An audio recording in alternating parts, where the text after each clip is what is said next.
Chapter 10 Concordance. The chamber was cold. Not a physical cold, but something deeper. A metaphysical chill, like the air itself, recoiled from the geometry carved into the stone floor. Donavan was barefoot, stripped of everything but a linen tunic that felt oddly sacred. There were no restraints, but he understood. This wasn't a prison anymore. This was a temple, and he was the offering.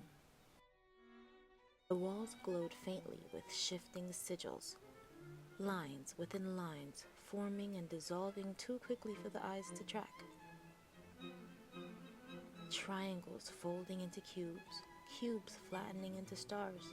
At the center of the room, inscribed into a black metallic disc, was the real symbol. A fourfold name, not written in any language Donavan knew, but he understood it. Yod, He, Vav, He.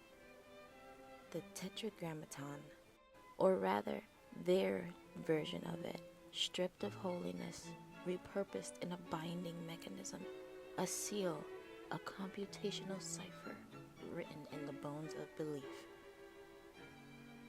The overseer stood at the perimeter, silhouetted, tall, not quite human. Ellis stepped forward, her voice low and measured. Donavan Clark, you have been selected for Concordance, the merging of the remembered and the rewritten. He didn't speak. He didn't need to. The symbol on the floor began to pulse with light, deep violet and blue, forming a rotating lattice of sacred geometry. 4 rings emerged from the ground around him, each inscribed with complex mathematical forms and ancient Hebrew characters interlocked with alien glyphs. A voice, not Ellis, not any overseer, spoke from beneath the floor. He who bears the name shall become the bridge. Flesh over code, thought over time. Donovan's breath quickened, the air thickened. The rings began to spin, faster, each one aligned with cardinal direction, north, east, south, west. And each linked to one letter of the name they didn't dare say aloud. The geometry in the air sharpened, forming a multi-dimensional shape that should not have existed in 3 space. He could see angles that bent into themselves. He could feel corners pressed against the inside of his mind. They were shaping him like a vessel. His memories flashed again, but faster now, violent and fragmented.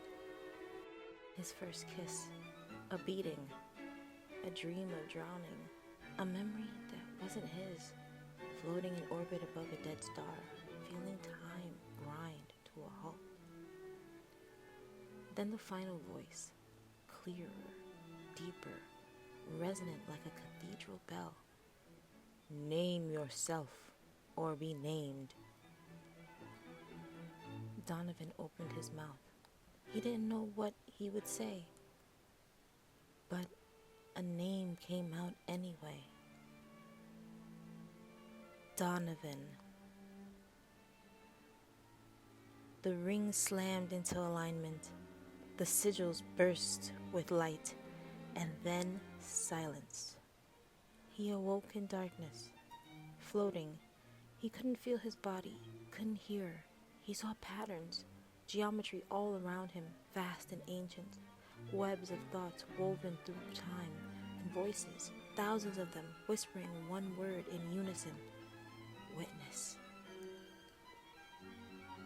When Donavan opened his eyes again, he was lying in a new chamber, smaller, dim, and someone was watching him. Iris. But she looked afraid now. Donavan, she whispered. He turned toward her. Something in his face had changed. His pupils shimmered faintly. His breath was silent, and the walls of the room seemed to tilt around him, pulled towards his presence like gravity obeying something older than physics. He stood, but didn't speak. Not yet. Because something had awakened in him, or through him. The ritual had not just rewritten him, it had opened a door, and Donavan was no longer entirely on one side.